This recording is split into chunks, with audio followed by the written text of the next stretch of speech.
Hi, welcome back to Let's Get Your Shift Together. My name's Adriana. Thank you so much for watching this video.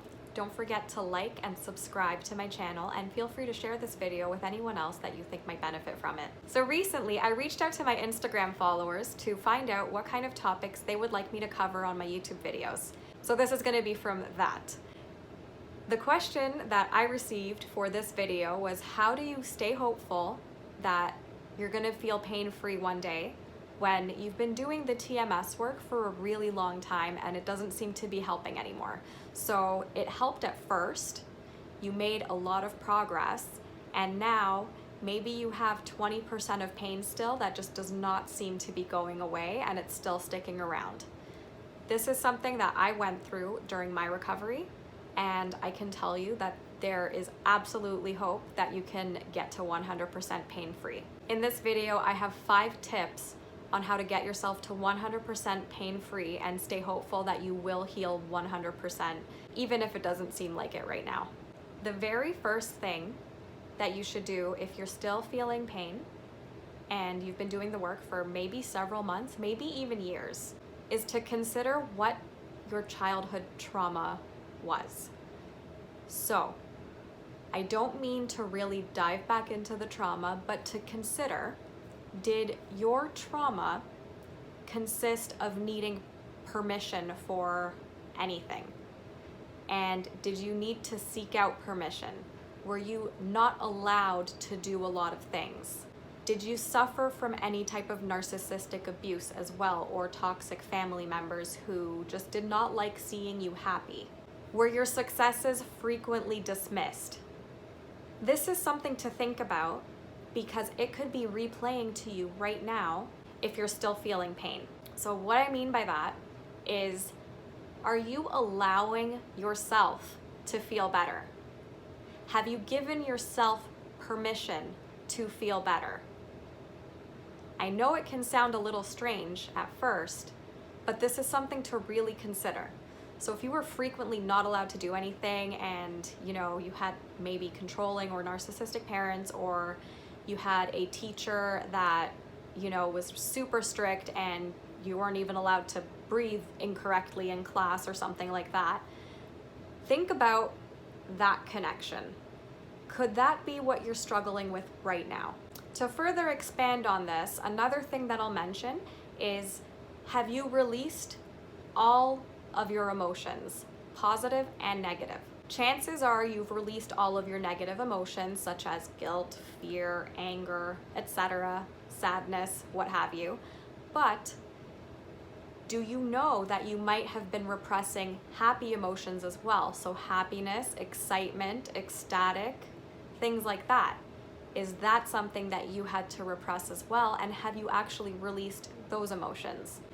It personally took me realizing that I suppressed happiness and excitement to get to 100% pain-free. Just the realization of that could be enough to get you to 100% pain-free. One thing I would strongly recommend you do if you do suspect that you might be repressing happy feelings is to journal about how happy you would feel to be pain-free, and start believing it and feel happy and release that happiness, or excited, or whatever you think you're going to feel once you reach 100% pain-free. Journal about that. And then try to think of times when you were a child when you were happy or excited or something positive and you had to repress that. So were you really excited for your birthday, and then your mom said like, oh, well, you better calm down or else you're not gonna be having your birthday party anymore, or something like that? That is a way that a child would repress happiness and excitement.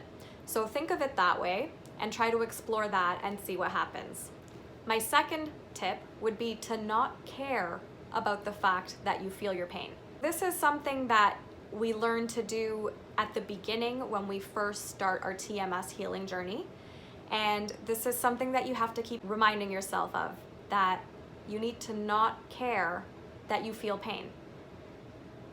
Caring that you feel pain doesn't change the pain, but it can when you don't care about it. So if you're not giving it the attention that it's asking for, it could go away.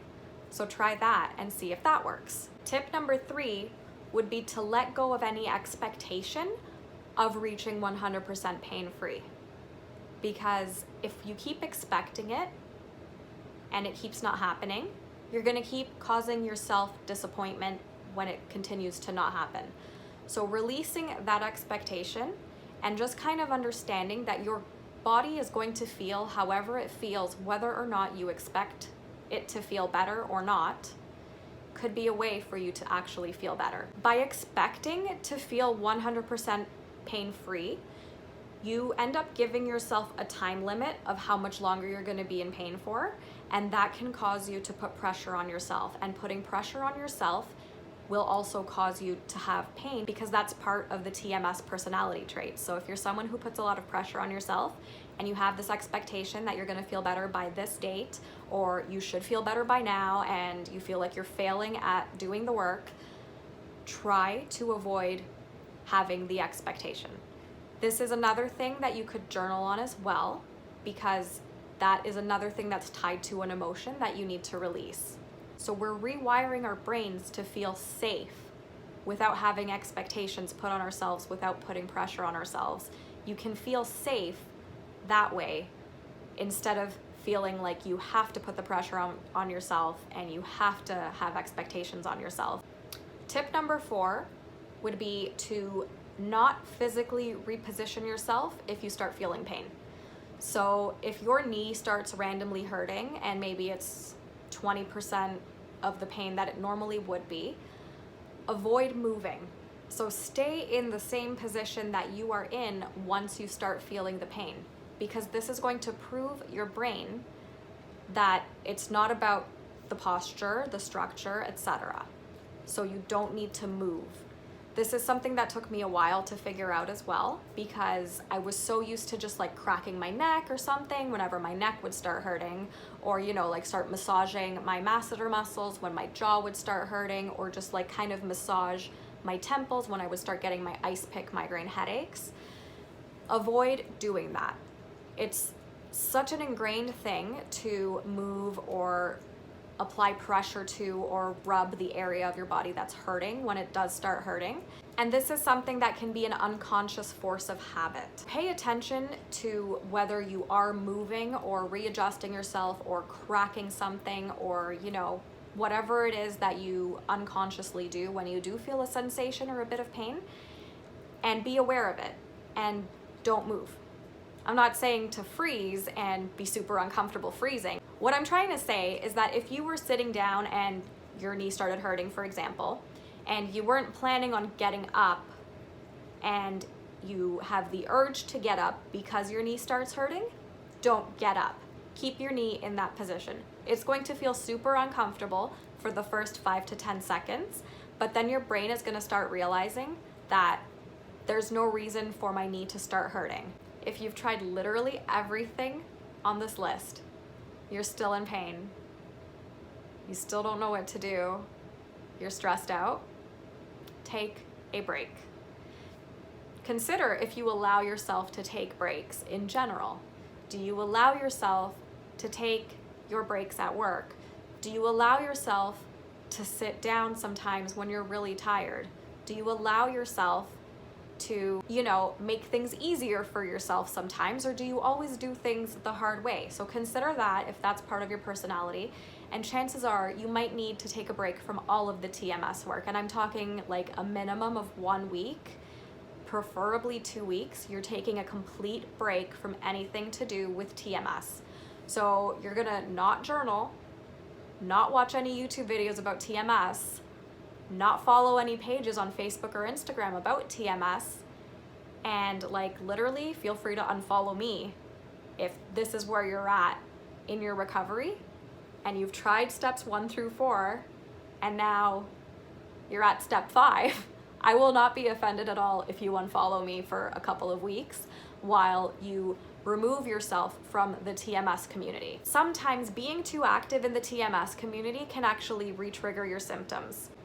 Even if you don't really mean to, it can happen, and it's happened to me a few times. So if you tend to just scroll on Facebook and you see someone has written something new in one of the TMS groups that you're in, and you read it, that could actually speak to your brain and tell it to give you some more pain. And it could also lead you in this loop over and over and over of not getting to 100% yet. So my advice, if everything else has failed, you have to take a minimum 1 to 2 week break from anything TMS related. I hope these steps were helpful for you. Feel free to let me know how it goes if you ended up doing steps 1 through 5, or if you didn't make it to step 5, but steps 1 through 4 ended up helping you before you had to resort to step number 5. Please let me know. Feel free to leave a comment and let me know how you did. And feel free to just make any other suggestions on any other types of videos that you'd like me to create. Thanks again for watching this video, and we'll see you next time. Bye.